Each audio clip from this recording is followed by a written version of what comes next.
Tiga provinsi di Sumatera runtuh hampir bersamaan. Aceh terendam, Sumatera Utara diterjang banjir bandang, Sumatera Barat tertimbun longsor. Jika kita melihat peta, ada satu pola yang mencolok. Banyak wilayah-wilayah yang hancur berada di sisi pulau yang paling dekat dengan Bukit Barisan. Rangkaian pegunungan yang memanjang dari ujung Aceh hingga perbatasan Lampung. Bukit Barisan bukan sekedar gunung. Ia adalah sabuk tekanan yang menciptakan hulu curam, tanah rapuh, dan sungai-sungai pendek yang meluncur ke arah pemukiman di bawahnya. Dan selama 2 dekade terakhir, bagian-bagian kaki bukit itu perlahan kehilangan penyangga alaminya. Hutan dibuka, rawa dihilangkan, jalur air dipersempit, dan tata ruang dipaksa mengikuti kepentingan yang sering bergerak di luar peta. Disinilah semuanya berubah. Bencana yang terlihat seperti kerja alam, ternyata diperparah oleh keputusan manusia yang menekan sisi paling rapuh dari Sumatera.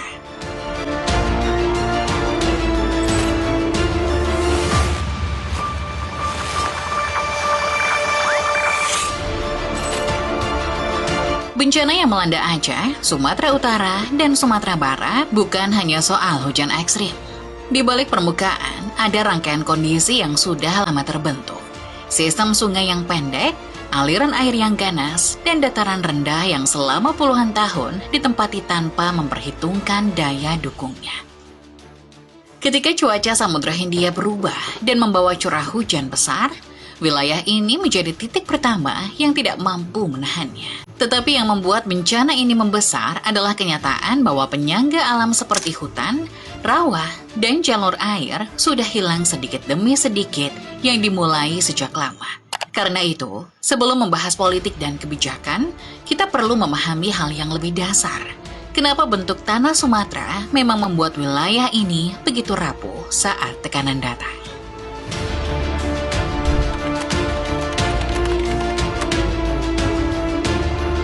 Sumatera bukan pulau yang datar dan jinak. Ia dibentuk oleh barisan pegunungan yang memanjang dari ujung Aceh hingga Lampung. Bukit Barisan, rangkaian gunung api, dan patahan aktif yang membentuk tulang punggung pulau selama jutaan tahun. Di sisi barat, lerengnya curam. Di sisi timur, datarannya sempit. Dan di tengah, sungai-sungai pendek mengalir cepat menuju pesisir. Inilah fondasi alami yang membuat sebagian wilayah Sumatera berada dalam posisi yang jauh lebih rapuh dibanding daerah lain di Indonesia. Aceh, Sumatera Utara, dan Sumatera Barat berada tepat di sisi yang paling rawan itu. Hulu mereka terletak di lereng curam Bukit Barisan, tempat tanah mudah longsor dan air bergerak tanpa hambatan. Begitu hujan turun dalam intensitas tinggi, air tidak mengalir perlahan. Ia meluncur dalam kecepatan penuh menuju desa, kota, dan dataran rendah di bawahnya. Sungai-sungai di wilayah ini tidak panjang dan berkelok seperti di Jawa. Sebagian besar hanya lorong lurus yang langsung bermuara ke pesisir dalam jarak pendek. Ini membuat debit air ekstrim tidak punya banyak ruang untuk meluap secara bertahap. Sumatera Barat menerima tekanan di sisi barat bukit, tempat lereng curam bertemu pemukiman padat. Sumatera Utara menahan aliran deras dari Tapanuli. Sementara Aceh menghadapi kombinasi paling berbahaya, hulu tinggi, hilir datar, dan posisi geografis sebagai pintu pertama badai Samudra Hindia. Dengan struktur tanah seperti ini, sebenarnya bencana bukan hal yang mengejutkan. Yang mengejutkan adalah betapa sedikit ruang yang tersisa bagi wilayah-wilayah ini untuk menahan tekanan. Geografi telah menetapkan panggungnya. Hujan ekstrim tinggal menekan satu bagian dan seluruh sisi pulau bisa runtuh begitu saja.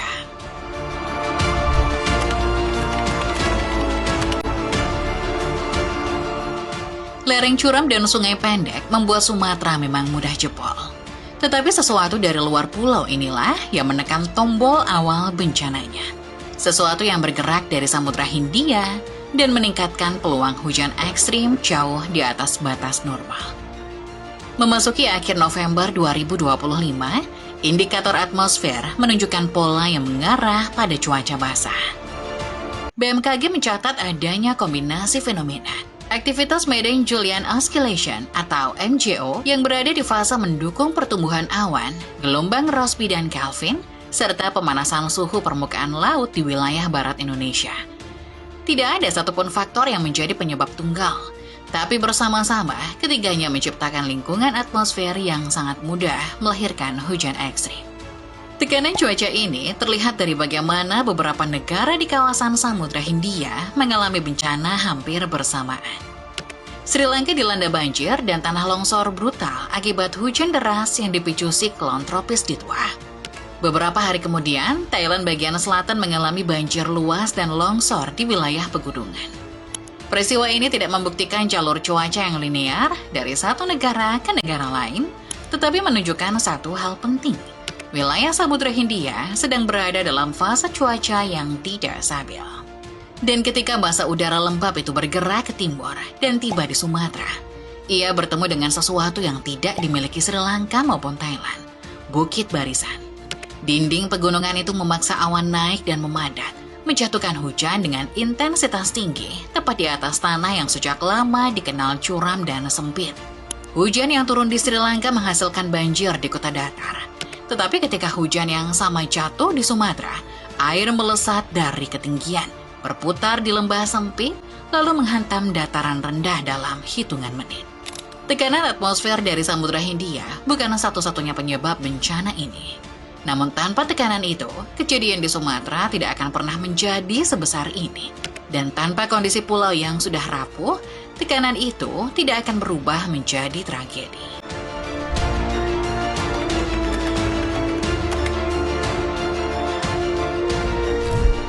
Jika tanah Sumatera terlihat rapuh hari ini, itu bukan hanya karena bentuk pulau ini memang curam dan mudah longsor.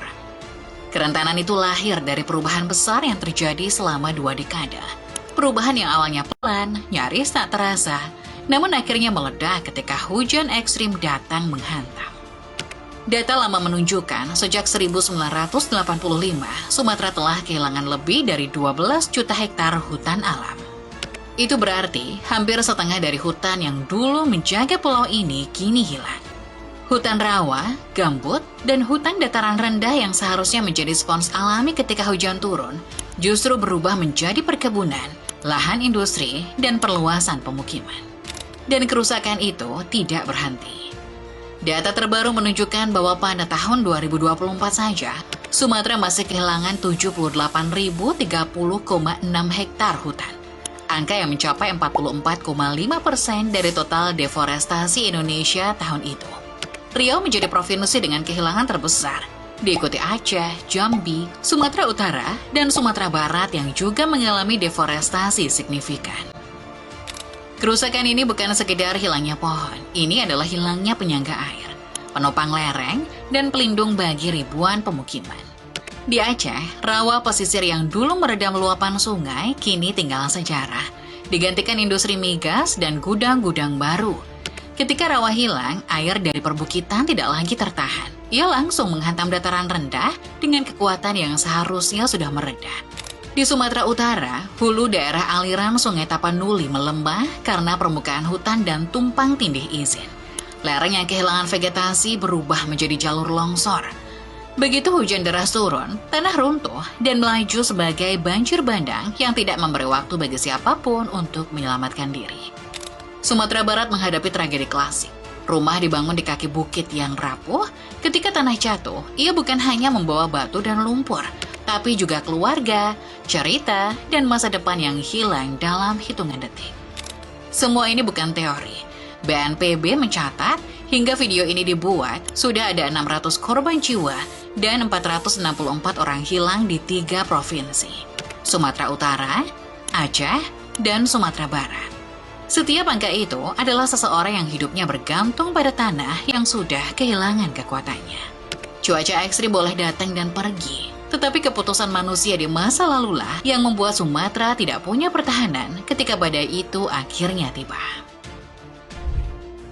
Pada akhirnya, bencana ini bukan sekedar cerita tentang tanah yang runtuh atau sungai yang meluap. Ini adalah cerita tentang ruang hidup yang dikelola oleh manusia, Sumatera runtuh bukan hanya karena hujan yang turun terlalu deras, tetapi karena keputusan-keputusan yang diambil sekian lama tanpa memikirkan konsekuensinya. Ribuan orang kehilangan rumah, keluarga, dan masa depan. Sementara para elit masih sibuk saling menyalahkan seolah bencana ini terjadi di negeri lain. Padahal kenyataannya sederhana. Alam hanya menguji, tetapi manusialah yang memperparah bencana. Jika para pengambil keputusan tidak belajar dari tragedi ini, jika izin terus ditekan tanpa memikirkan daya dukung, jika ruang terus diubah tanpa melihat peta resiko, maka Sumatera hanya akan menjadi bab pertama dari deretan pulau yang menunggu giliran. Karena air tidak pernah memilih korban, yang menentukan siapa yang tenggelam adalah mereka yang duduk di atas meja kekuasaan.